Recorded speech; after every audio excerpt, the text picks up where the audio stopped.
All right, welcome to the LongBox Paradox, episode 93. I am Dan. Jen will be joining us shortly. She had to hop off real quick. I think she had a phone call she had to take. We are joined by Brandon from Comics Kings. Talk a little bit about your channel before we get started.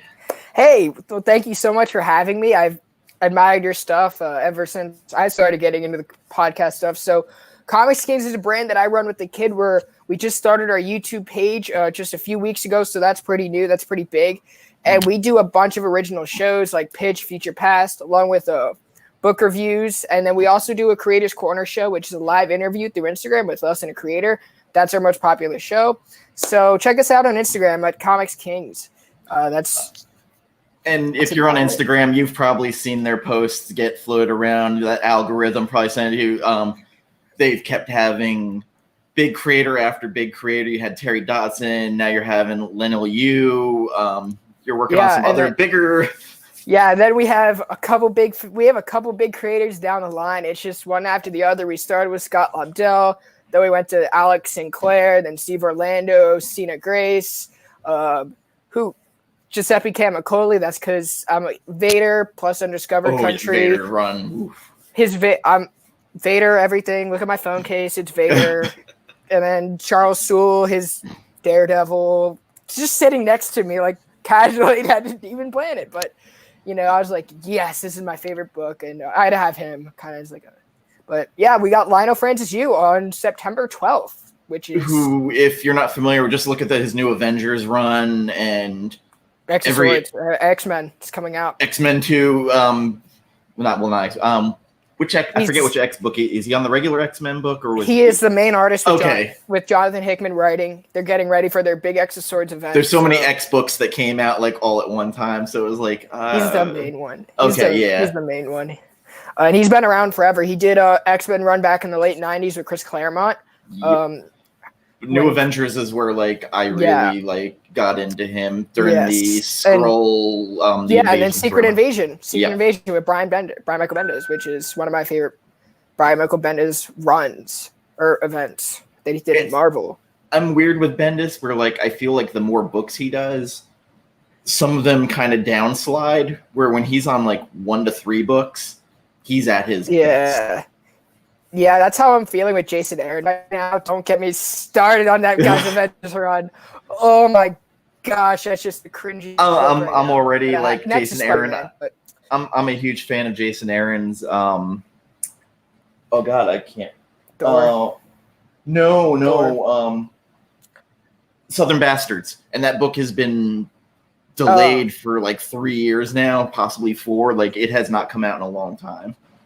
Well, now we got Jason Latour getting into trouble, so that book might as well be canceled. Yeah, I saw a little bit of that. I'm to the point where I'm just kind of not ignoring, but I'm just trying to put my head in the sand just because after Warren Ellis, I just couldn't do it anymore. I'm just like, dude, you guys write children's stories, and this is what they're looking up to. Come on. And I love Jason Latour. Spider-Gwen made me fall in love with the character. That whole run was amazing, but it's funny you just say something about Spider-Gwen because I just saw that Comics Mint exclusive by Shannon Mayer with Green Goblin and Spider-Gwen on it. Oh my God, it's beautiful. I can't rationalize spending the money. It's probably expensive. It's $15 for the regular, and then I think $30 for the version variant. So we asked you on to talk Black Panther. Come on, Jen, what are you doing? She's in, she's out. So Chadwick Boseman passed away yesterday. If you haven't been following the news, every week when Jen and I do the show, I'm always hoping something doesn't happen. And every week I feel like something bad's happening in the industry. And Chadwick Boseman passing was a gigantic loss. I don't know if people realize the cultural impact he had between Black Panther, the Jackie Robinson movie. Right. Go ahead and tell your little story about Jackie Robinson, because I found that interesting. So when I was in second grade, I submitted an essay to this writing contest that his daughter was hosting, part of the Jack Robinson Scholastic program, and I almost won, and just being involved in that whole process, like telling my story about how I was born very premature. I was born at 2.5 pounds, and it's just like how to break barriers and how to like push through like bullying, and that essay was just like what pushed me to overcome my bullying. Okay, kind of like how Jackie Robinson was pushed to overcome the race barrier in baseball. Now they're two completely separate things, but they're still very personal. To like it was personal to Jackie, it was personal to me. That's kind of how I related to him. So when I submitted that essay, I just indulged myself in the Jackie Robinson legacy, and I picked up all of his biographies in second grade, read them all, and then the movie 42 came out, and Chadwick Boseman was in it, and that movie just completely changed everything. I was already wearing 42 on all my jerseys that I played with baseball, basketball, hockey.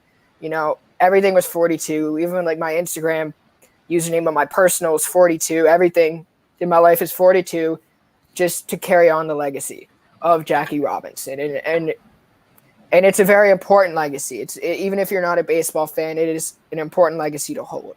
And Chadwick Boseman brought that legacy to life in the movie 42. So I was already very connected.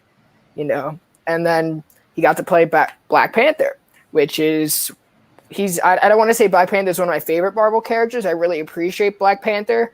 I enjoy his comics, and I enjoy him as a character. What he stands for, I don't consider him to be one of my favorites like Daredevil is, but I very much enjoy the character. And Chadwick Boseman, when I heard he was playing Black Panther, I was immediately attached to the movie because of what he did in 42. And I have a Black Panther wallet just because I loved it, and I loved the movie. And I heard about his passing last night, and I was like, I drew up a graphic and everything, posted it, and it's just very heartbreaking. He's gone at 43 years old. It is. He was a year younger than me. The outpouring of love for him and everybody, athletes, other entertainers, all talking about Black Panther and Chadwick Boseman as a man and a person was lovely to see the outpouring. Black Panther, growing up when I started collecting, he'd pop up every now and again, but really, I don't think people knew how to write him. I just don't. There was a couple of people who did, like Christopher Priest did a run that I really liked. That was the run. That was at that time. That was the Black Panther run. Also, Jeff Johns had an Avengers run where he beat the crap out of Red Skull that I liked in Avengers when Jeff Johns did that very, very small run of Avengers before he became DC exclusive. It was like 4 issues, 3 issues. It wasn't long. I think the whole run was 11 issues, but that little storyline with Panther was about 4. Right. And then Ta-Nehisi Coates took over, and the movie was coming out, so like everything hit at one time. And Civil War, when I first saw those images of Black Panther, it was impressive to see. Right. And Boseman played him a little aloof, regal, a little bit of fun, just the kind of character I think only he could play and pull off. And to see him gone and find out he's been fighting colon cancer while filming all those movies, it's jarring, and he never told anyone.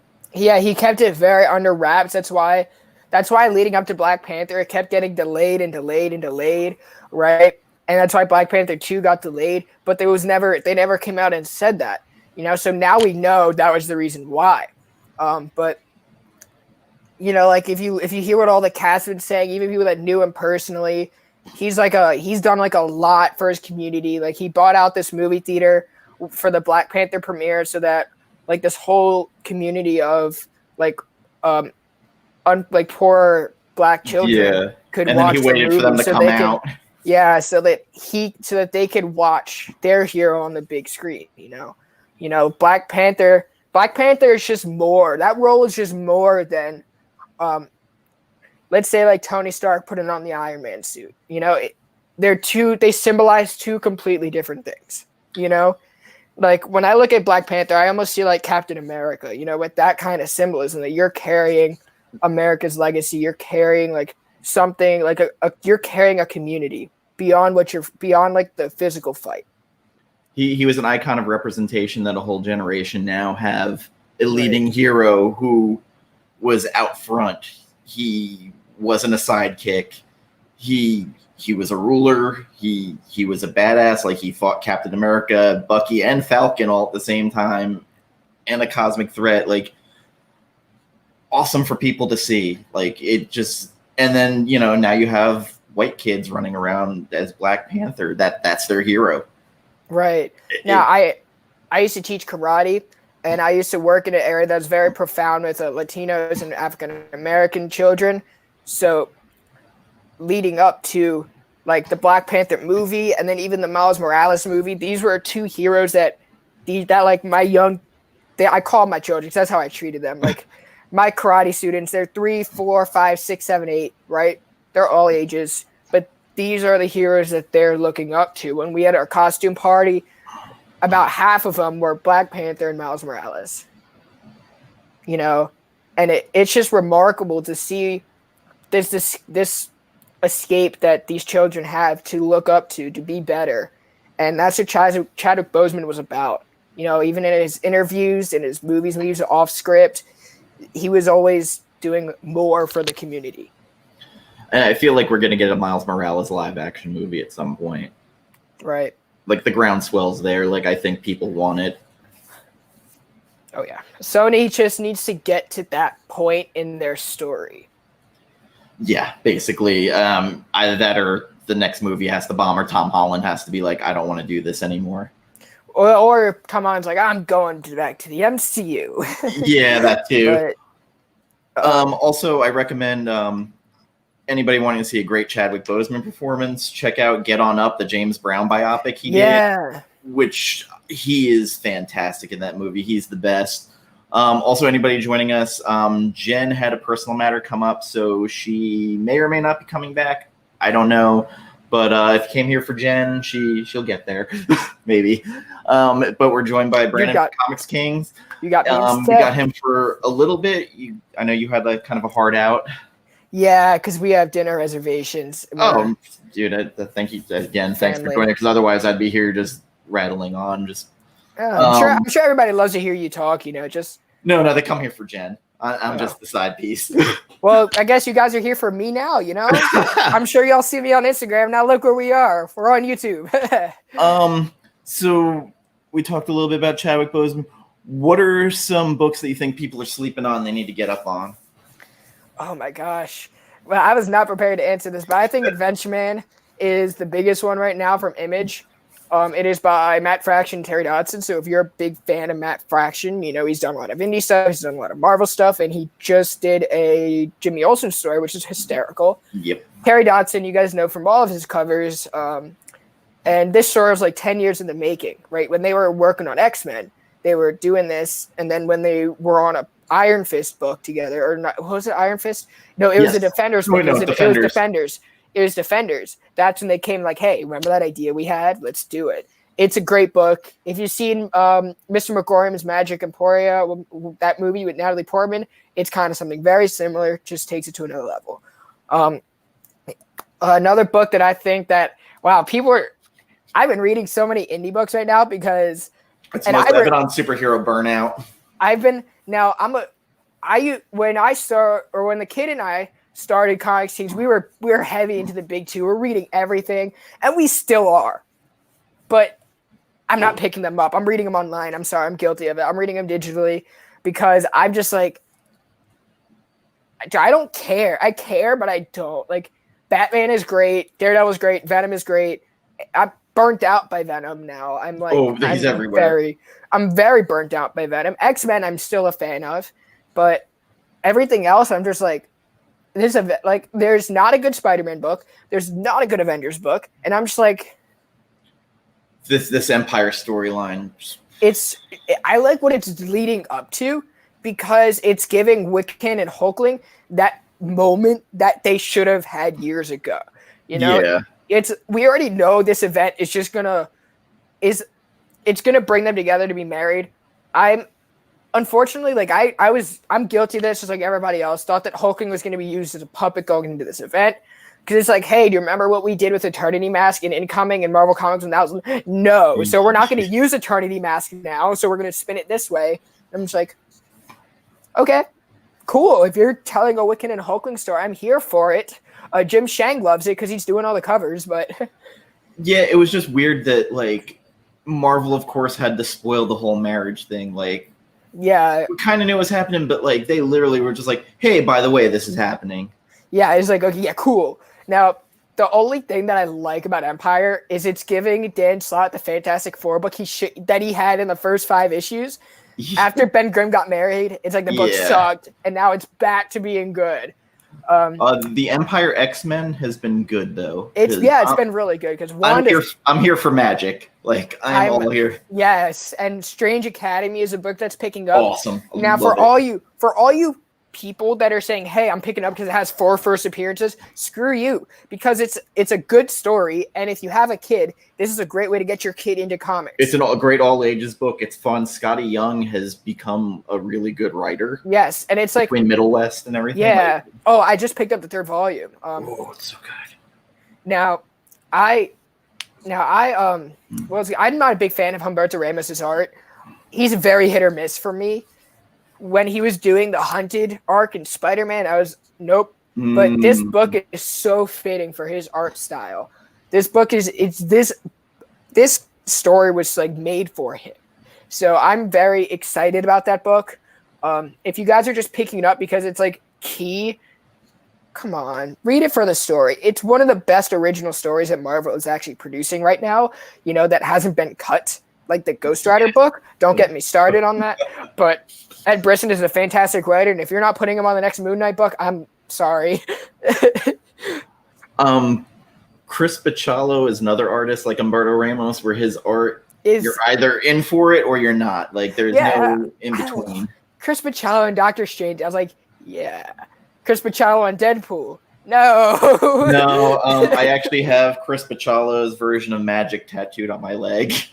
Oh gosh. It's one of the covers. I loved it. Like it just worked. Magic is a character that I'm very on the fence about, because up until like today's comics, no one knew how to write Magic. Nobody knew. Her continuity was so messed up because then she was dead, then she wasn't. Yeah, and then it's like, oh, she was in limbo. Now she's here, and now she's messing up the wedding with Colossus and Kitty Pryde, and I'm like, no, y'all. This is not what Claremont intended for this character to be. He did not intend this character to be a freaking drama queen that's getting in everybody's business. No. So now that she's running with the X-Men, spoiler for y'all who are not reading the X-Men, in about issue 7 or 8, Magic ends up being on like the A-list Avengers team, and I'm like, yes, I'm here for it. Let's go. You're finally aging her correctly. She's Krakoa's Minister of War. No, that's Domino, actually. That's Domino. Well, no, they listed her as the Minister of War on the Empire X-Men, right. But yeah, Domino also. Domino. I mean, I'm saying that because Domino's like their assassin. They're like, aha, X-Force, Domino. It's a Domino show. Let's go. But yeah, like I 100% like think Strange Academy is a book that like people are sleeping on too much. It's just too. It's too good, and like if you're not getting it for your kids to start, or at least the trade when it comes out, to at least be their entry way into comics, then because you're not going to get a book like that. You're not. No. Here's the thing. Here's the thing, which is why I think you should be buying it. Like this should be a book you're buying off the shelf, is because DC had their Wonder Comics line. That is done. The only way DC Wonder Comics is going to be actually lifted is Brian Michael Bendis, because if he puts it in his Superman stories, which he probably won't based off where it's going with House of Cat, and then with the Superman's going to end up taking over the Authority. Okay. But you're not going to get like Champions. We don't know when that's coming out yet. We don't know when that's coming out.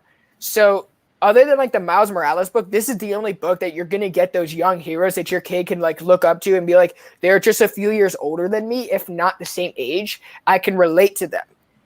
Champions is going to go digital. Champions, I have a feeling. Yeah. And it's like, and the way comics are being distributed and produced right now is if your name is not Chip Zdarsky or Donny Cates or Jonathan Hickman, you don't have a job in Marvel or Al Ewing. And in DC, if your name is not James Tynion IV or Brian Michael Bendis or or Scott Snyder, chances are your book is not going to be on shelves. I honestly see there's going to be an exodus from DC soon if they're cutting the line by 25%, supposedly is what I keep hearing. Yeah. Then people are going to go to Image, Boom. Yeah, Boom. If you're going indie, there are 3 companies that are on the rise: TKO, Image, and Boom. Okay, like Boom is AWA. AWA with Devil's Highway is unbelievable. Benjamin Percy's book on that is so good. I haven't read that yet. I was waiting for the trade to come out, and then I was gonna hopefully reach out to Ben Percy and say, "Hey, get over on my show." Vault is one also, and Scout, right, that are doing good stuff. And oh my God, she's back, Jennifer. Hello. Okay. What's up? I'm so sorry that I had to run away really quickly, but I'm back now. It is all right. So we finished our Chadwick Boseman talk, but if there's anything you want to get out. I'm sure I probably echoed the same sentiments that you guys did. And just thinking about the legacy that he leaves behind. And I know, like, a lot of people say stuff like this whenever people of this, like, monument pass away, but he truly did leave some really big shoes to fill. I think that character and what he brought to it, changed it changed the tone for Marvel movies, and it's going to be sad to see what it is without him. But yeah. Right. Brandon also is spreading his love for Adventure Man. Oh yeah, I heard you guys talking a little bit about Fraction Dodson. Yeah. I mean, Terry Dodson is a good friend of mine now, so we've been talking quite frequently ever since the interview. It was actually my favorite interview. Halfway through, we just started talking about John Bird. Oh God. I mean, I might have to hit him up when Adventure Man starts winding down just to see if I can get him on, because like it was just me gushing about like, hey, do you remember that cover you did for Kitty Pryde? It was awesome. Yeah, Kitty Pryde's my #1, and her and Magic, like, hey, she's back now. She's back. Marauders 11. That girl is back. I'm sorry, but Marauders is one of my favorites coming out right now. It's funny. Excalibur, Marauders are like my favorite books right now. Yeah. And then I hate Excalibur. You don't. I liked it, but I haven't caught up on it yet. Read issue 11, Dad. Read it. Oh, Marauders I'm reading, but Excalibur, no, Excalibur, read it. It's getting good. I'll hit it up. Does it have to do with Ten of Swords? Exo Swords. It's Ten of Swords. Yeah, it's leading up to that mostly because it's like there's something with Apocalypse right now, and it's always Apocalypse. I mean, could you expect nothing less? No. If it's not Magneto, if it's not Sinister, well, Sinister has something going else on, but you know, if we're talking X-Men, I'm all here for it. I mean, I have to be here for it because I have an interview with the main artist on it, and Jen was expressing her love for Empire X-Men, that like out of this whole Empire run, that was the best one, especially with the old horticulture ladies running around. Yeah. The only I know like another one that I've really been enjoying, and this one like surprised me, but Cable. Like I've been loving this. Yeah. Issue 2 is so bad, but then I was like, I'm gonna give it one more issue. And it was Jerry Dugan back writing Deadpool, and I was like, I'm good. Yes, let's do this. I'm here for it. And as soon as they put the Space Knights from Rom in it, I was like, all right, like I am down. Phil Noto's art, like 100%.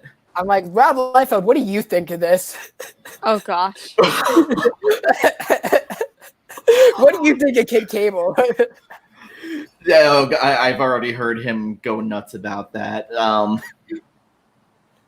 But let's see. The ever since the Crucible in the main X-Men book, where the Apocalypse was like killing the mutants that were affected by Scarlet Witch's powers, it's like they're gonna bring her back, they're gonna torture her, but she's gonna come out of it stronger. They're not gonna leave her in the ground like Bendis did. That's the only thing I don't like about what he did, was he ruined that character. But I don't know, but like I kind of liked Bendis, like how he pared down all the mutants, but at the same time, like I get it.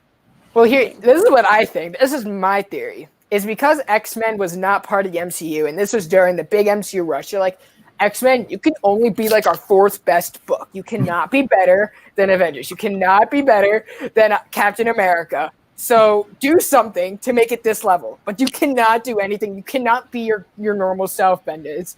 Like, so they sabotaged. I'm 100%. I am on this whole like editorial ruins comics right now. That's why I'm just like DC. Well, at DC, what editorial at DC? I mean, they fired all of them. Well, yeah, they fired all of them, but there's nobody steering the ship because Danny Dio left. So when Tinian took over the book, he was only supposed to do that one arc.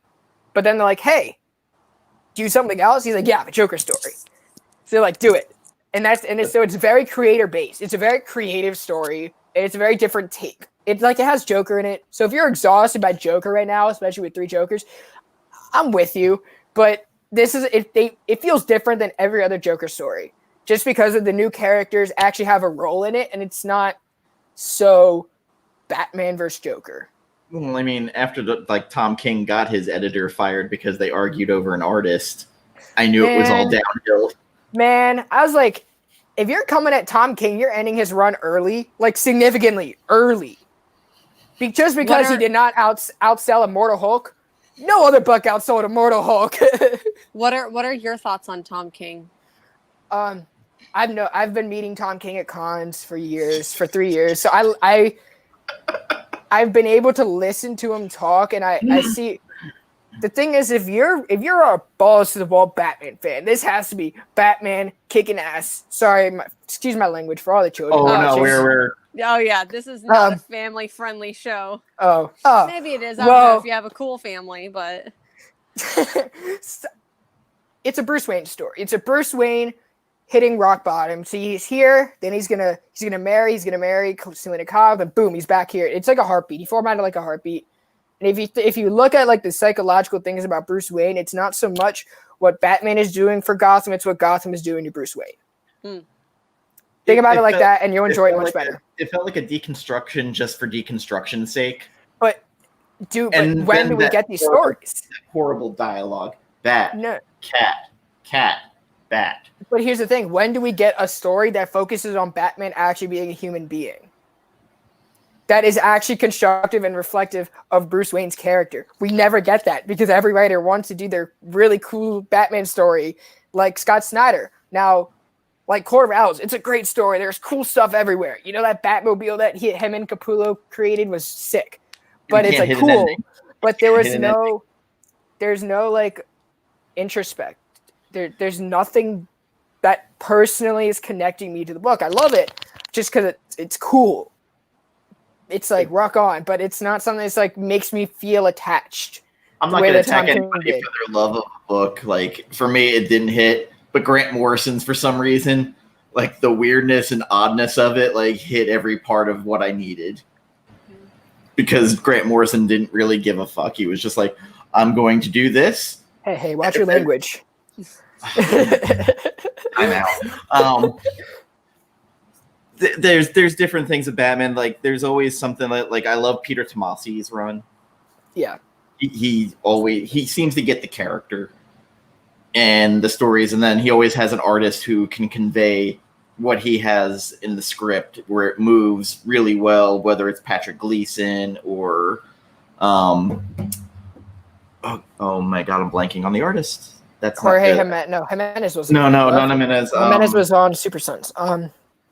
It was Tomasi, and I can't remember who was on the Batman and it was Gleason. Okay, it was Gleason. Okay.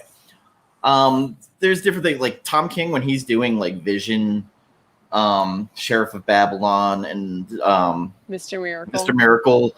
Even on Strange Adventures, when he's doing characters that haven't been touched on much, where like doing a deconstruction fits and it's something new, then I like it. But Batman and then Heroes in Crisis, that was all the deal. That was all the deal. If you saw the original script that Tom King wrote, which I have, it was supposed to break down like Booster, Blue Beetle, Wally West. Like it was supposed to be a therapy, like rehabilitation. You know, it was kind of, if I were to compare it to something, it was going to be like when Tony Stark hit rock bottom. You know, but Dan DiDio was like, no, we need this to lead into Flash Forward, which is going to lead into 5G. So spin it like this. And Tom King was like, okay, my artist isn't even done with half the book because Clay Mann just loves to take his time.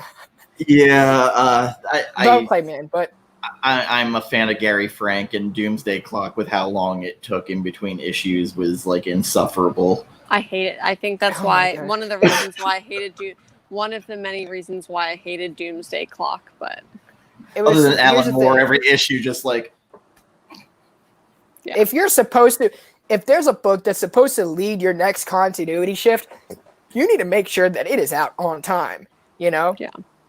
Before, like, because then when they took the Rebirth label off, there's like, yeah, no, Doomsday Clock is just going to come out when it comes out. Let's just take off the Rebirth label and just go. Like, come on, man. I was like, because that's when I first started reading. Like, I started reading when Doomsday Clock was on the 3rd issue, like, started reading comics. I read almost everything in Marvel, almost everything in DC, like from, I'd say like the 70s. And I still made it through before Doomsday Clock ended. Yeah, that's how long it takes. So I was like, I'm going to pick up the deluxe edition. I'm going to pick up that slipcase and read it then. And it was a fine story. It was fine, you know? But I think that's because I didn't particularly enjoy Watchmen the way that everyone else did. I was like, get off my show. Watchmen. Yeah. I was going to say, I love Watchmen. I like it. I just don't love it. As I got older, plus when I grew up, it has to do with a lot of what was going on with Reagan and Thatcher. Right. Yeah. But every year or two, I'll pick it up and read it again, and there's something new that will pop out to me. Mm-hmm. Especially after watching the Watchmen show. I feel like I still haven't finished that. It hits differently. Man, it's so good. Watch that and then go back and try to read Watchmen. Right. As soon as they hung the guy, I was like, you know what? Like, I need a break because there's too much going on in the world. Because that was coming out like right when right before quarantine started. So yeah. Brandon, I know it's almost your time. I got 10 minutes. Okay. I got 10 minutes. So if you want to wrap up and plug your channel. No, I got 10 minutes. I'll start plugging my channel in 10 minutes. All right. I've gotten very good at watching time ever since the Rodney Barnes interview. Yeah. He just said, oh my the hell with my assistant. I was like, all right, well, this is a thing now. Yeah. I was like that. Who's literally talking? I think it was Sinclair. I think when I was talking to Sinclair, he just like kept talking and talking because we opened up to the public for the Q&A like we always do for the last 10, 15 minutes. And some dude asked this question and then Sinclair just talked about it for 10 minutes. I was like, we got to go. IG Live is ending in a minute and he's still talking. I'm like, what do I do? There could be like a flashing thing that just says like of the playoff music. Yeah. Because we hit the 2-hour mark and like I'm like, Rodney, like her phone's dying and it's 2 hours and he was still like, all right. He was ripping on Andrew and I'm like, fuck, my phone is gonna die right in the middle of it. Not right in the middle of it, but right at the end. Like my phone was at 1% and then I was like, he's gonna like tear me apart the way that he tore Andrew apart. Well, oh gosh! Right as we're locking off, he's like, "Man, that took a turn." Yeah. And our other host goes, "Every episode, every episode." This time it wasn't us. We were on our best behavior, but I guess Rodney didn't get them. I mean, yeah, Rodney's awesome. My first encounter with him, I was hyping his Lando series on my personal account, and I was like, that Lando series, people hating it. And he said, if you send them to me, I'll sign every issue and I'll send them back. And I was like, oh, no writer's ever done that for me. So I really appreciate Ronnie Barnes for that. And we just got to talk about Lando just because Lando's awesome. Star Wars is my gateway drug, so Solo kind of was not fun for me, but okay. So I got to ask you real quick. What did you think of Rise of Skywalker? Okay. If there are look, I appreciate it because every generation has their Star Wars. But if I'm being real, this felt so foreign. Like it feels like if Canada tried to run our government system, they just wouldn't be able to do it right. You know, it's just the lightsaber battles were so foreign. I was like, get this. Yeah. No, there's no story. You guys wanted to sell merch. This is bad. Too many cooks. I was like, too many cooks, and like I feel like they tried to undo everything from the first two movies, or at least the first one. They're like, okay, all of the diversity and all of the like different stories that we're trying to do, we're just going to completely undo.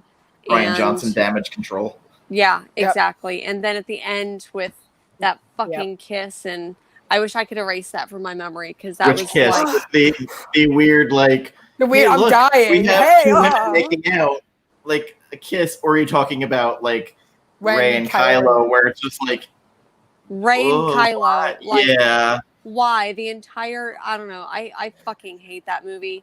They only communicate through the Force. Yeah. Like it's force Skyping. Literally, like they're force Skyping constantly, and it's always in weird moments. Like, I mean, in mine, she would have like accidentally like tuned into him like force masturbating or something. Like, yeah, his OnlyFans. Oh my gosh, I was like, when the fans write the story, when they write the script, you're doing it wrong. If you're coming out with a Star Wars, like even the comics, they're taking it in a new direction, but it's still home to Star Wars. Like when we were talking about Charles Soule's Vader, right? It hit all the points it wanted, like it had to, but like it was putting in like Easter eggs for stuff that would come out in Rebels or X, Y, and Z, like Clone Wars. But it's still Star Wars. We're gonna sell the name. You guys are gonna write it. Like, what did we want after The Last Jedi? We wanted lightsaber. We wanted the team together. We wanted no more Rose. So what was Rise of Skywalker? Everything we wanted, but it's still sucked. Rose would have been so much better if she was Dr. Aphra. Don't get me started on Dr. Aphra.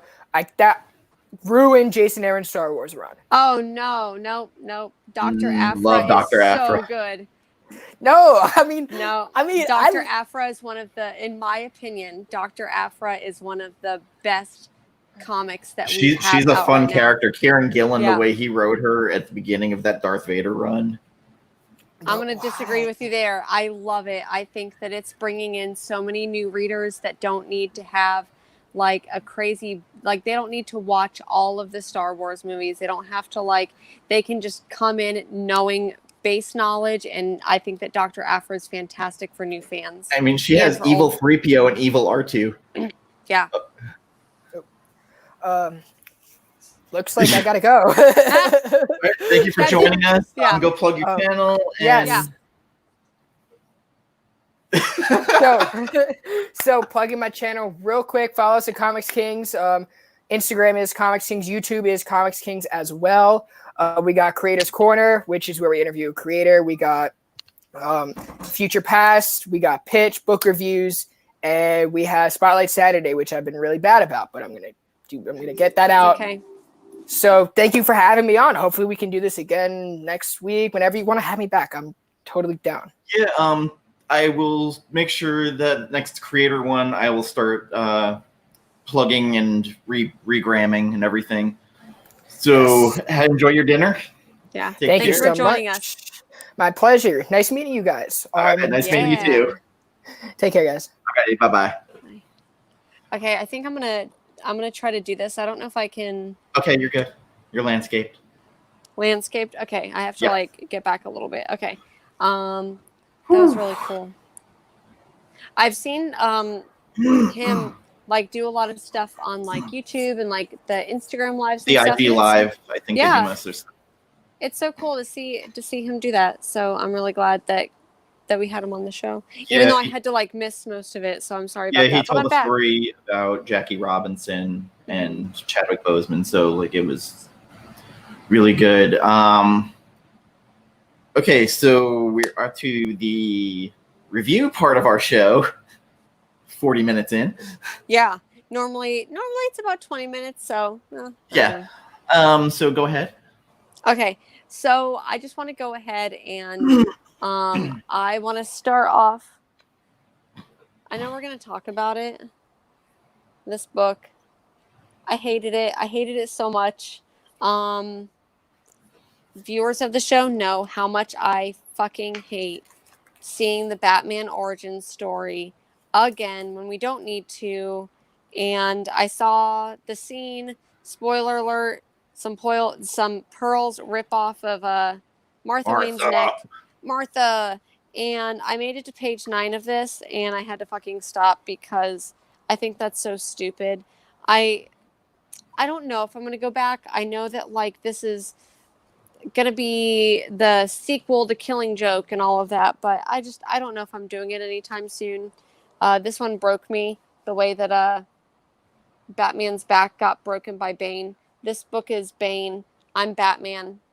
I'm broken. So I don't know where this falls in continuity. Like this has been in the works since New 52 went under. Mm-hmm. I wasn't expecting it to lean into Killing Joke so fucking much. Yeah.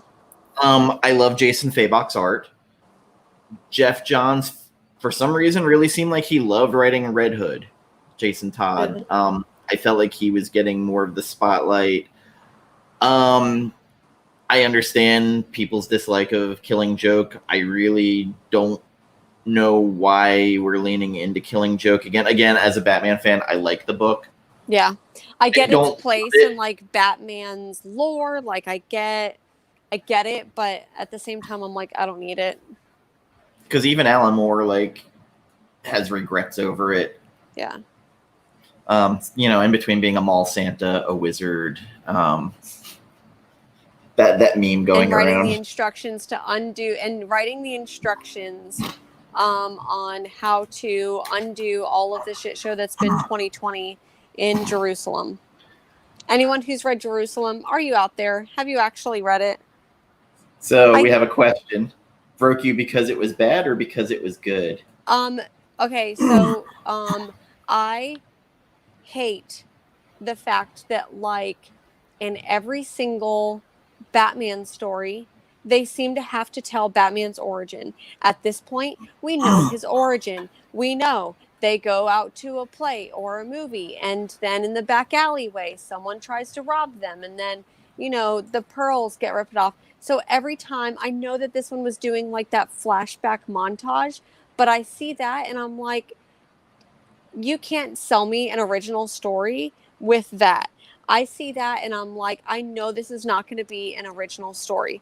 So I got to page 9 in this book, saw it, and I'm done. Like I couldn't finish it. So that's because even, thinking about going and seeing the Joker movie, we go and see the Joker movie and we get a Batman origin story. Like, I don't know. That being said, at this point, we don't need it. We know what the origin is. We've seen it. Exactly. And, Spider-Man's origin, we know. Yeah, and I am excited for the new the Batman movie. But I swear, if I see that fucking origin one more time, and if I see it in the theaters, I'm gonna have that Star Wars moment in the theaters where I'm like, "Are you fucking kidding me?" And if you hear that in the theater, that's me yelling. So, because I couldn't even make it through it, I'd probably go ahead and rate this one like a, I don't know, 3 out of 10 maybe, like D for effort. Did you put any effort into it? I need 4 3+ years. Yeah, I need 4 Jokers minimum. What about 3 Jokers in a cup? 3 Jokers in a cup. Like, there you go. I can get behind that. Like I said, we need Batman year 18, barely legal.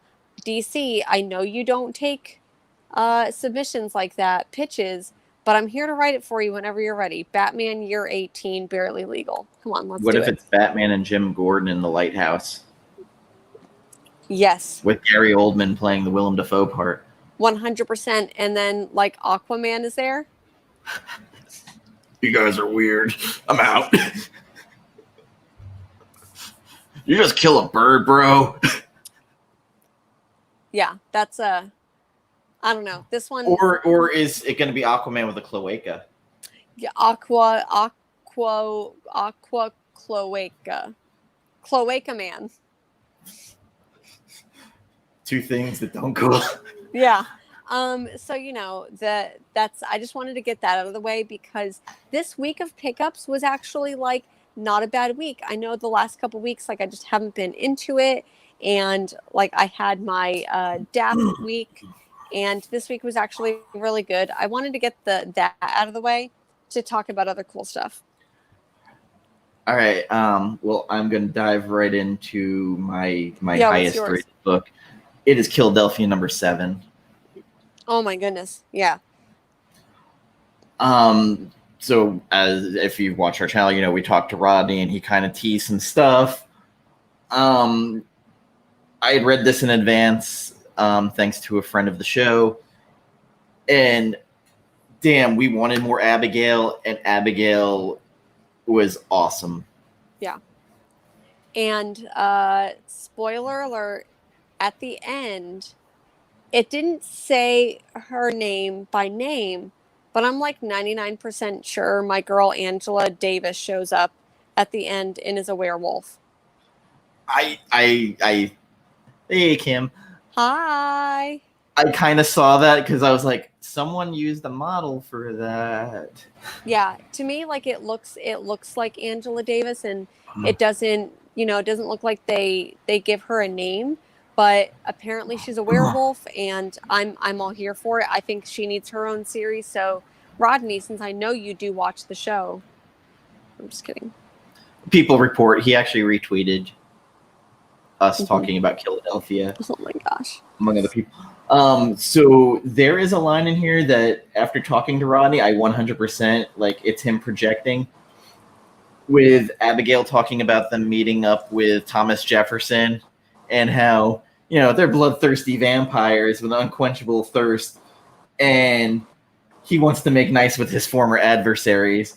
Yeah. And she writes, bullshit nauseates me, so I left the bullshitters to their business. And like that is a line that like I feel is like pure Rodney. And we meet this new vampire Jupiter who has this story. He was Thomas Jefferson's boyhood slave that got beaten for overstepping his station in life, as Thomas Jefferson puts it. We also get Abigail's feelings on John. Where it's like conflicted. Yes, because Toppy decides to get chippy to saying she lost nothing. And she grabs him by the throat and pushes him to a wall. And basically was like, I will end you. I lost my husband. He was brilliant. Even his naivete. And for you to question him... Naivety, okay. Question him or me will bring your existence to a swift and bitter end. Are we clear? And she's telling a story about Jupiter, and Jupiter is the most violent vampire. He actually puts his own mask back on. He's got a little bit of a Hannibal Lecter vibe going to. But this is what we want to see out of Abigail, where she is not heartless, but she's very methodical in what she wants to do. And there's a very graphic last page to this story that young James Sangster Jr. walks into. And again, this book continues to impress. Jason Sean Alexander, his splash pages, especially that last page, were awesome. The black and white Elysium Gardens story at the end was very, very good. A little too quick for me. It was like, it's here, it's gone. It needed to be longer than 3 pages. Like, I need that whole series. And Rodney had said that Jason didn't want to do it. Aww. And now he's doing it because he wasn't feeling it. this to me, and I'm not saying this because he was on the show, this was an 8.5 to a 9 for me. Yeah, like it gave me what I solid 9, wanted. 9.5 out of 10. I just continue to be impressed by this book, and just I think it was Mars who was like, I shouldn't like Abigail, but there's something about her that makes me kind of stand for her. And then seeing the way she carries herself in this, and then the flashbacks. Yeah, I feel like with Abigail, I feel like a Cersei Lannister character. Like, I know she gets a lot of shit because, you know, she fucked her brother, you know, got raped by her brother in the show, all of that. But everything she did was for her family. And she would be considered one of the, like, titans, and one of the, in my opinion, like, looked fondly upon if she were male, because she's gone even further in, like, being committed to her family in the same way that her father was. She's just as methodical, all of that, but she gets a lot of shit in the show. And I feel like Abigail, I'm seeing Cersei Lannister. Like, she has a plan, she's loyal, she's committed, and she's gonna do some gruesome, fucked up shit to get what she needs to, like, I don't know, give honor to that master plan and to her now late husband. She definitely is, like, even though they were separated, she still is loyal to him. Yeah. That she was going to follow his plan, and then she was like, his plan was flawed. We're going to do it my way. Yeah. Love this book. I continue to be impressed, and it's like this story arc looks like it's starting even stronger than the last, because we're not having to tell the story of the characters. We can just hit the ground running. It's a buy, like 100%. If you haven't picked up that first trade, what are you waiting on? It's $10. Pick up the first trade, and if your shop still has it, go ahead and get in on these issues, because to me, like, this is not necessarily one of the rare stories that I want to, like, read week to week, but I feel like there's a lot of series that I'm just like, okay, I'll get to the single issue when I can. Like, this is literally the first one I read when I got, like, home from the shop. And he said there's a historical character who may or may not be coming into the book, and I swear if it's Hamilton, I'm going to lose my mind. That would be funny. I hope that it's Angela Davis. Like, I hope that that's who it is, and that's who we get to see. Your next book. Got it. So this week was actually, like, a really a pretty heavy week. Same here. And like I said earlier, there's, other than Three Jokers, and let me think what else we got. I'm just going to go ahead and mention some of the ones that I did not like, haven't really liked. So Dead Body Road, That Texas Blood, and Mercy. Like, I'm not even going to talk about those. Because I didn't really, I have a feeling you want to talk about Mercy. But I don't. Like, I don't. Like, that's why I played Radiohead's Just. That line of, you do it to yourself, to you and no one else. Like, yeah. I don't know I do not know why I'm still reading it, but, like, the dum-dum that I am, I'm probably just going to go ahead and read the last issue, and I don't know. I'm glad, though, that I didn't just skip, like, all the rest of the issues and just buy the trade, because I feel like the single issues will hold up value. And even if I sell the single issues for, like, $3, $2 a piece, like, if I didn't like the trade, those don't really have any, like, resale value. So I'll probably just end up selling Mercy and not buying the trade. So, that being said, let me go through my stack. There's one I know you're going to talk about, so I won't talk about. I'm going to go ahead and talk about, sorry, my face. Bliss, number 2, was pretty good. I really enjoyed issue number 1, and I feel like a lot of times dystopian and, like, sci-fi themes are so invested in the world building that it leaves little room for characters. And here I feel like we're really getting a sense of the character and not so much the world. Like, we get little peeks and glimpses glimpses into it. But man, this team is so good. I highly enjoyed Coyotes. I feel like Coyotes was a really underrated series from them. And I'm just continuing to love this. It's not a fun story. Like No. it says bliss. You are not going to be happy reading this story, but it's good. There is a weird part of it though, where everything this father is doing is for his son. So like he's not bad for just to be bad, but Yeah. it's the son telling the story about his father to a court. Yeah. I'd say I'm like in the 7 to 8 on it. Like Oh, for sure. I enjoyed, well, not enjoyed, like it was a good read. It's weird, like I would almost say like the father kind of is a scumbag, sort of, but his reasonings are not. He's one of those complicated characters where he's wrong, but at the same time, his reasons for being wrong are for the right reasons. Yeah, like that there's a moral compass or like a North Star behind what he's doing, which to me, I don't know. I've been enjoying it a lot. So solid 7 out of 10. I think it'd be really interesting in the next couple issues if they go bigger with it, right?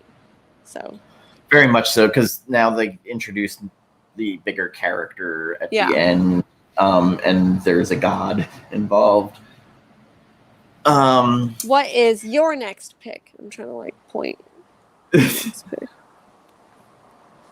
Family Tree. This newest issue finally shows what happens after. Oh God, I drew a blank on the little girl's name. She became a tree, and it starts flowering, and it starts turning people into tree creatures. And kind of it's been jumping around in time a little bit, but now that it's actually going somewhere, I'm really enjoying it. It just took 2 to 3 issues to really get going. Sorry, did you get to hear his little meow as he jumped up? I very much at I think I'm on about 8 out of 10 on this issue. Got it. Yeah, I really enjoyed Family Tree. I haven't kept up with the single issues after the first volume. So I'm probably just going to trade weight on that, even though, like, serious love for the writer. Oh my God. I'm so sorry. This cat just needs to be the center of attention and get, like, all of the pets. But yeah, Family Tree is really good. I get kind of Swamp Thing vibes from it, but not really. So... No, a little bit, but not a whole lot. I keep thinking like environmental terrorism. Yeah, like I think it used that phrase, and I enjoyed that. Like, it's like this secret society of people who battle these things and have known that they exist. So yeah. Your next one. Got it. I can't believe I'm already on the third pick already. Man, there was seriously just so much good stuff that came out. What else did I read? Hated those. Picked up a couple extra things. You know what? If this was not on your list this week, I'm going to be really surprised, and you're probably going to hate me for saying this. Oh. Was that going to be one of your picks? I was on the fence because I have a lot of books this week, so like they're... I actually liked this one. I think that Gabriel Rodriguez's art has vastly improved, in my opinion, from the first Lock and Key. So this one actually gives me a little bit of hope. I now no longer want to vomit when I think about the Sandman crossover event. So yeah, I'm actually really excited about this. I thought this one was really interesting that it goes into like World War II. Yeah, thoroughly enjoyed. A lot of new keys, a lot of different devices. I really liked it, especially since the characters are all different, and the father, stepfather. I couldn't really tell what he was, but he kind of is a little bit Dickensian. Yeah. The kid's kind of insufferable. Yeah. But I really enjoyed it, and Swamp Ninja Comics gave me a history lesson in the comments about the helmets that they used, that they were wrong. Which was weird because she usually never comments on anything, but she did on that. Yeah. I definitely really liked it. I would recommend checking it out if you've been on the fence about Lock and Key, although you should be reading that series, even though certain people hated the art. And I hated that, like, I know that I didn't express it as much as Sydney did on the show. You didn't need to. She just pulled but I did not enjoy it. Yeah. But I think that the show was good. I feel like I liked the show better than the book. And I find that a lot of people who loved the book didn't like the show. People who liked the show either hadn't read the book or, didn't care for it. On the fence. Your last pick, or the third pick at least. Okay, so this is Nailbiter Returns. I am having complications with this book. Why is that? It's too busy. There's too much going on, and I think it ruins what I really loved about the first series, where there was that sense of suspense as it built up, and I'm not getting that feeling anymore from it. It's just like, here's this, here's this, here's this, here's this. And what it turns out I really liked about the first series is there was that like mystery dread, like what's happening, there's no mystery now. There really isn't. Yeah. It did go into like psychological with Finch, which I thought was kind of interesting. Spoilers, Crane comes back at the very end and she's missing an eye. Mm-hmm. Eye biter. Yeah, this guy collects eyes. That's the big thing. This one collects eyes, or he's a pirate out for revenge. Ghost pirate from Scooby-Doo.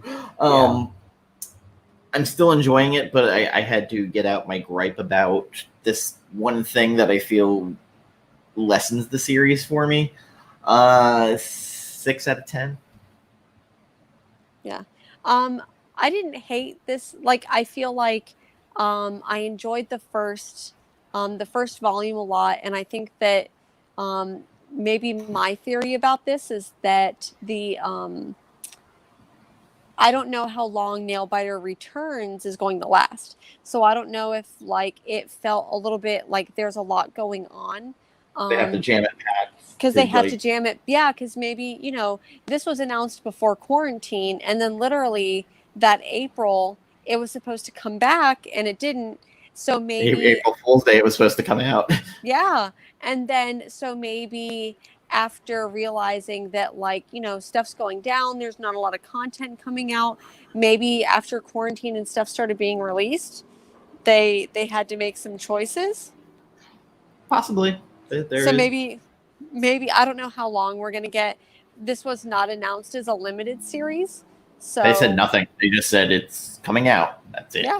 So maybe we'll just get like a short little, like it would be one collected volume, and that's it.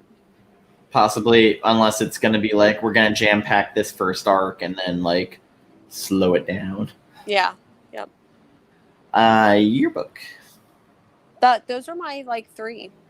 Okay. But I mean, like I said, this was a really I have a couple of extras. Oh yeah, let's do it. So I know I already mentioned it earlier, but seriously, like, Cable surprises me how much I really have been enjoying this. I guess Luna had enjoyed Cable as well. I don't know, like Phil Noto's art, the dialogue with, spoiler alert, Deadpool shows up, and I'm telling you, yeah, I thought this was so good. And normally I'm not like a big Deadpool person, but this seriously was good. I apologize if you can hear any background noise. Apparently there's like a motorcycle or car parade that's happening outside of my apartment. Yeah. Okay. So anyways, I'm really glad that you couldn't hear it because I can feel like I could only hear that. This cable, I want to rate this issue like probably a good 7, 8 out of 10. And the series has just been phenomenal. 8 out of 10. I love that they're arguing over Cable's body. Yes. Oh my goodness. And because, this is young Cable and they are all aware of like old Cable. So this is like, I don't know. It's cute that they make fun of those. Like they totally joke at it. Oh I had to buy this. There was no way I wasn't buying this, but this Kitty Pryde cover by Brent Anderson. Yep. I love. The God Loves Man Kills. Yes, the extended cut, and it is a series I feel like, especially the graphic novel was fantastic back in the day, and now they broke it down into 2 parts. Yeah. Even your cat likes I See That Tail. I know, like, I mean, maybe it's my fault because I'm like scratching him near his butt, so he's like, I don't know if he likes it or hates it, but he's purring. So, anything else from you? Let me see. I really planned on just talking about those. Another one that I'll talk about was Sleeping Beauties. This one was kind of a weird one. It came out. I remember. I didn't really like number 1. This one I actually enjoyed, because Dead Body Road and That Texas Blood came out the same week, and then I read this one. Dead Body Road I hated. Yeah, and so this one was actually pretty good. I think that it's really an interesting story. I love the artwork. Allison Sampson, and she had done Winnebago Graveyard, and I've thoroughly enjoyed that too. So this one, I was not a believer, and now I am. Is there a song? So her face. No, yeah, I'm the a believer. Monkeys. Maybe yeah. So maybe, and I believe they did it for Shrek also. That is true. I forgot about Shrek. So anyways, Sleeping Beauties is actually pretty good. I'm like 99% sure this is a limited series, so I'm probably going to pick up the trade as well and try to read it all at once and see if it just hits differently. I planned on talking about The Plunge number 6, but I didn't get to read it. It's here, but I just didn't get to read it because I'm just been a garbage pile lately. Yeah. Same here, man. Like, just feeling that work is like messing with me, but work, life, Facebook memories, Oh yeah. Black Magic. Oh yeah. Came out, and again, Rucka, Nicholas Scott, like the art's beautiful. More and more Rowan is falling apart. She falling into like her drinking habit. Yes, some random lesbianism. Yeah, random lesbianism with her partner. Because she seems to have great success with these partners. What looks to be Lucifer from Wicked and Divine showing up randomly and like trying to tempt her. Yeah. But I'm totally in for it. I love this book. 7 out of 10. It's still kind of not getting anywhere at the moment, but I do like the character moments. Mm-hmm. So now let's get down to the real business of why we're here. Have you seen the Empire cover? What Empire cover? With all the Fremen from Dune? No. Wait. You said, hold on. Wait, the Empire cover? Empire magazine. The what? Empire magazine. The sci-fi magazine? Film magazine? Oh, Sid Why didn't you send it to me already? Because Sid posted it on Instagram. It's her it's on her stories. That beautiful babe. It shows Liet Kynes. Mm-hmm. It shows Chani. Okay. It shows Jason Momoa. Yeah. You're gonna get a live reaction from me.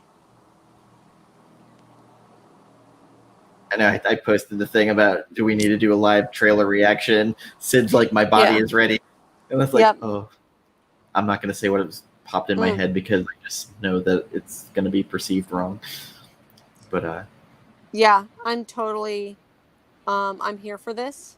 You know what I did see this, and the reasons why is because I remember it's saying spaceships spice sandworms, and I'm like, okay, like Bears beats Battlestar Galactica. I see how you get there. So I do remember seeing that, but I only saw that one. It looks like there's a couple other ones.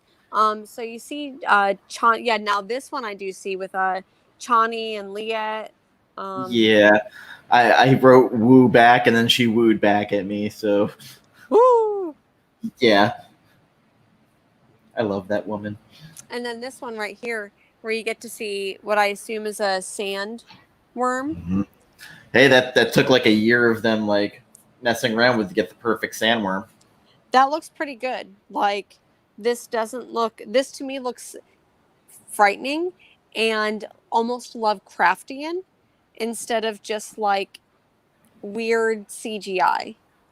Okay, so I know this trailer is leaked because people have seen it. People have done screencasts. Why haven't we watched it? So anybody out there in the ether, you can DM us and send it to us. I don't care if it's low grade or high grade. Like I just I need to get my fix. I would actually almost even settle for someone like miming it. If you've seen it and you just want to act it out and mime it and do all of the like characters, I'll watch that. I'd pay to watch someone. I did see the screen cap of Dave Bautista as Robin, Raban, the Beast.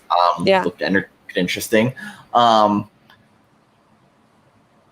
I hate that I have to wait for this. I hate that the teaser for Tenet in IMAX is happening. I don't know what's in this teaser, but it's going to be out there. Yeah. I'm not advocating for anybody to pirate it. You wouldn't steal a car. No. But if you would like to break it down for us, we're here. Yes.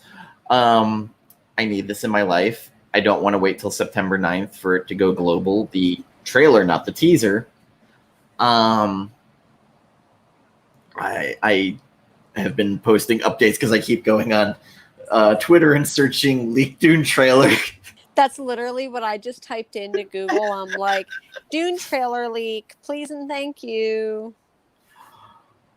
I can't wait for this. And like the way it's sounding, we might actually get this movie on time. That if New Mutants, I think New Mutants is going to be like a... It's so my sensei saw it, the person who like helped start my YouTube channel. Mm-hmm. He's now a Rotten Tomatoes reviewer.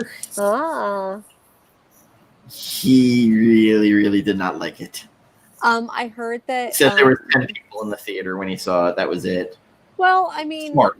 That sounds accurate. Like if I went out and saw a movie in the theater right now and they're like, we guarantee you there's going to be 10 people or less, I'd be like, can I pay extra to kick those other people out? Like he said that it doesn't know what it wants to do. It tries to be a horror movie and fails. It tries to be an X-Men movie and fails. And they don't feature in enough on like Ileana, who we want to know more about. They don't do anything with. I feel like not necessarily that this would be like a Suicide Squad movie, but I feel like there's too many characters that you can't like give us we have to meet the characters immediately where we see them and we have to be bought in. But if we're doing that for so many characters, like how do we do that? So we'll see. Yeah, I'll see it myself. Like I have to see it. Because I honestly, Anna Taylor-Joy, like I think she like fits as Magic. And that's my favorite character. So I'm gonna watch it. I'll draw my own conclusion, but seeing what I've seen so far of feedback from it, it's not encouraging. Again, like I'm here for Dune. Like, I know I joked about, like, maybe we need to do a live trailer reaction. Yes, where like you promise not to watch it until we can do a live reaction to it, and Yeah. I'll make that vow that I won't watch it And I until know we can what'll do it. happen. Like, I'll wake up to Instagram and, like, there'll be a Yeah. ton of messages, or it'll be Yeah. Sid just with screen caps of Oscar Beard. Isaac. In his beard. Yes. Or her going, oh my god, oh my god, oh my god. Or my body is ready. And I'm just like, can we stop talking about this? Like, I don't. I can't wait. The Dune-over still hasn't happened because we suck. I say let's just go forward. You know, the thing about doing it chapter by chapter, you know, people can drop in and drop out as they need to. But Yeah. I tried to do too much with, like, these people, and yeah.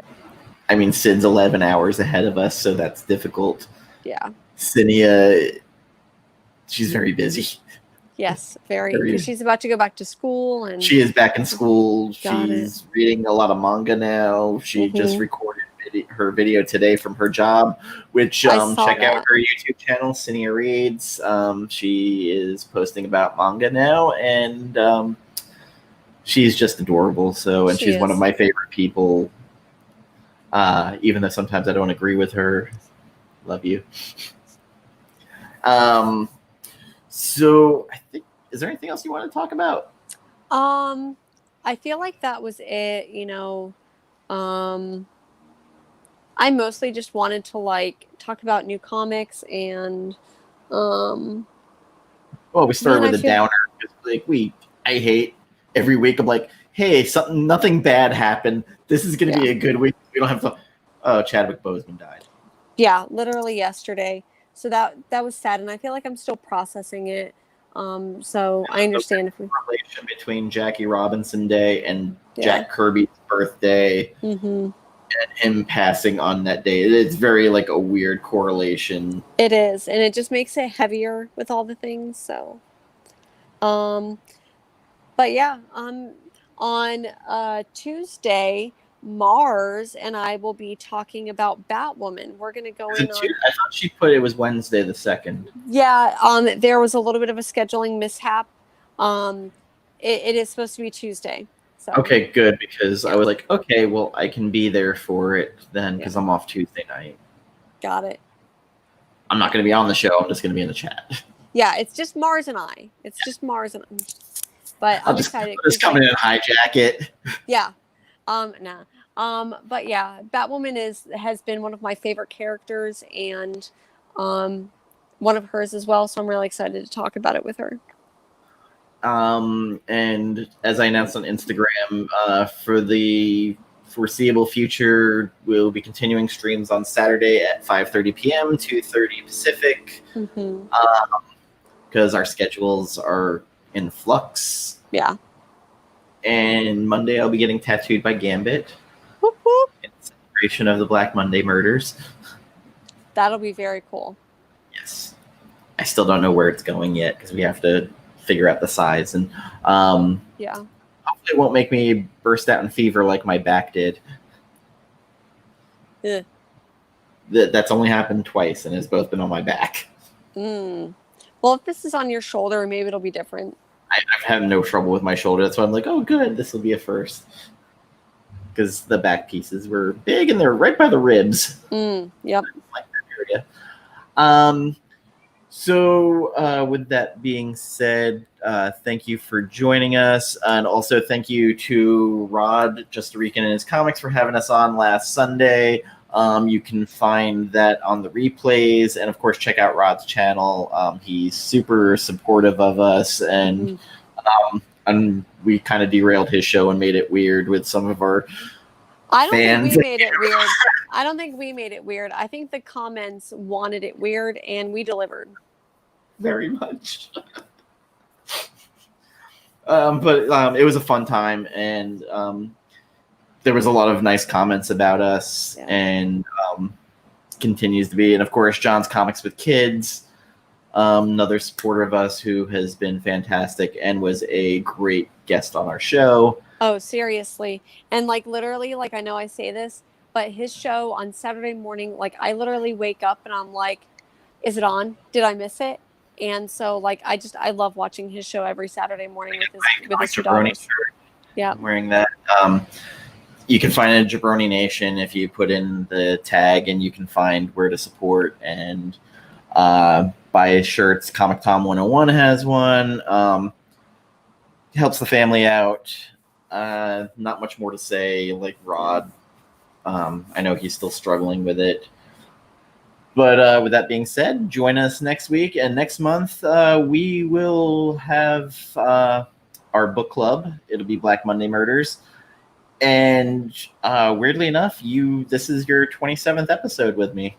Oh, really? Wow. For some reason, it feels like more. We're set. Well, with the book clubs, if you put that in, but as of the main weekly show, so 27 weeks we've been doing this. Wow. Okay. Which sounds really weird. 27 weeks, like it doesn't feel like it's been that long. And 7 weeks from now, we'll be hitting episode 100 of the show. Woo! I'm going to try and to 100. Have some of our guests on to pop in like a clip show.